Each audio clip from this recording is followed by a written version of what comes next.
देखिए, आज हमारा महीने का जो एक सेशन होता है, वो एक सदन होता है। पूरा इलेक्टेड बॉडी जो बैठती है, पूरी इलेक्टेड बॉडी हमारी जो बैठती है, उसमें पूरा हाउस होता है। उसमें पूरे विभिन्न पार्ट से तब अपने सवाल जवाब और इसके बारे में हम चर्चा करते हैं और विभिन्न मुद्दों पर चर्चा। उसी संदर्भ में ये भी हमारे पास मामला आया था माननीय पूर्व मुख्यमंत्री की प्रतिमा लगाने के बारे में।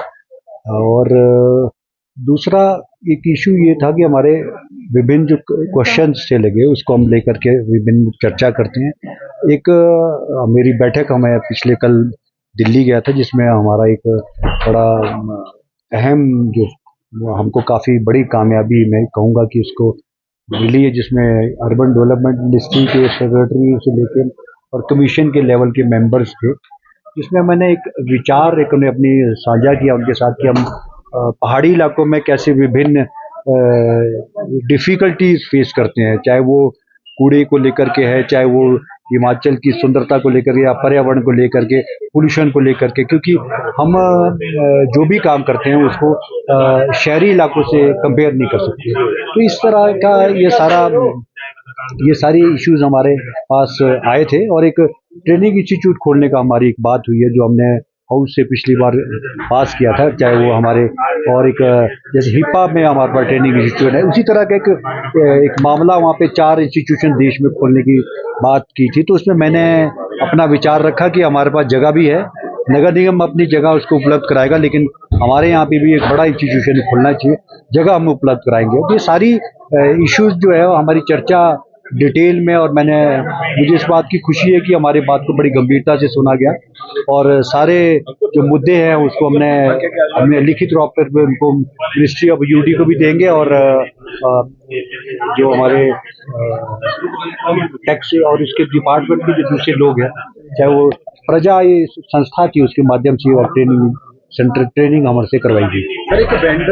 बिल्कुल, मैंने ये बात इसलिए की, उसमें इशू ये है कि हमारे यहाँ पे जो कॉस्ट ऑफ कंस्ट्रक्शन होती है, हमारे जो स्मार्ट सिटी के मेरे जो प्रोजेक्ट चल रहे हैं हमारे, क्योंकि वो काफ़ी प्रोजेक्ट ऐसे मैं समझता हूँ कि वो अधूरे न रह जाए, क्योंकि इतना पैसा खर्च करने के बाद, क्योंकि हमारे शहरों की और पहाड़ों की जो कॉस्ट ऑफ कंस्ट्रक्शन है वो बहुत डिफरेंट होती है। अगर शहर में आपने कोई काम करना है, बिल्डिंग बनानी है, तो वो लिमिटेड उसका बजट होता है, उसमें बन जाती है। हमारे यहाँ तो 10 टाइम कॉस्ट पड़ती है उसकी, क्योंकि यहाँ कॉस्ट ऑफ कंस्ट्रक्शन बहुत हैवी है। पहाड़ी इलाका है, आपका लेबर है, सीमेंट है, सरिया, वो ज़्यादा महंगा पड़ता है, क्योंकि यहाँ पर विपरीत अलग क्योंकि जो प्लानिंग बनती है, मेरा इसमें मैंने दिल्ली में सिर्फ इनसे निवेदन ये किया था कि जो मेट्रोपॉलिटन सिटीज़ को लेकर आप प्लान करते हो, हमारा ये कहना है कि पहाड़ी इलाके जो हैं, हिल स्टेट्स है, उसको आप इग्नोर नहीं करना चाहिए, क्योंकि मेन जो पहाड़ अगर ठीक रहेंगे तभी शहर ठीक रहेगा। इन्वायरमेंट को बचाना और उसको सुंदर बनाना, ये तभी आपका शहर ठीक रहेगा जब आपका अर्बनाइजेशन भी रुकेगा। मैंने रूरल इकोनॉमी पे बात की। आपका हमारा जो अर्बनाइजेशन हो रहा है वो क्यों हो रहा है, उसके पीछे क्या रीज़न है? क्योंकि एक शहर अलग बस रहा है, दूसरा अर्बनाइजेशन का जो स्लम एरिया है वहाँ पे क्यों बस रहे हैं, तो उसके पीछे ये रीज़न है। अगर आप रूरल इकोनॉमी को स्ट्रॉन्ग करोगे, अगर 10 से 15 से 20 हज़ार की रोजगार युवा साथी को वहाँ मिल जाएगा गाँव में ही, तो शहर में क्यों आएगा? तो एक बड़ा इम्पोर्टेंट सा इशू था, उसको मैंने काफ़ी डिटेल में वहाँ से चर्चा की, तो सभी लोगों ने मेरे, और उसमें मुझे आपको बताने में प्रसन्नता हो रही है कि मुझे पूरी नॉर्थ ईस्ट स्टेट्स का, उत्तराखंड का, सिक्किम का, दूसरी स्टेट्स का, गैंगटॉक का, इनका सबका मुझे सपोर्ट मिला, जिन्होंने कहा कि ये अच्छा प्रयास है।